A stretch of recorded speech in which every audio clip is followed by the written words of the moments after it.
তো এটা আমাদের জন্য অবশ্যই শিক্ষণীয় বিষয় যে আমরা আমাদের দেশের মুসলমানদের প্রয়োজনীয় সেবা দেওয়ার বিষয়টাকে আরো যতটা গুরুত্বের সাথে বিবেচনা নেওয়া দরকার ছিল, আমরা এই ক্ষেত্রে অনেক পিছিয়ে আছি।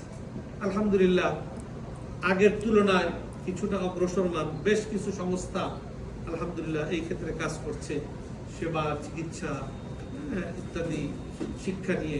আলহামদুলিল্লাহ হাফিজ চ্যারিটেবল সোসাইটি অফ বাংলাদেশও এই কাজ করতেছে।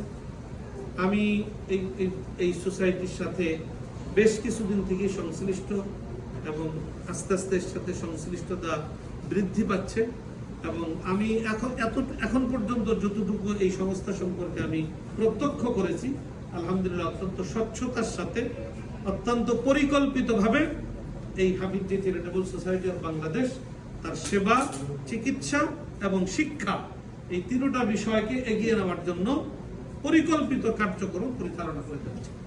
পাশাপাশি হাফিজ চ্যারিটেবল সোসাইটি অফ বাংলাদেশের পরিচিতি গোটা দুনিয়ার সামনে তুলে ধরার জন্য আন্তর্জাতিক পর্যায়েও বিভিন্ন দেশে সুযোগ মতো কাজে অগ্রসর হচ্ছে। আলহামদুলিল্লাহ, আপনারা ইতিমধ্যে শুনেছেন।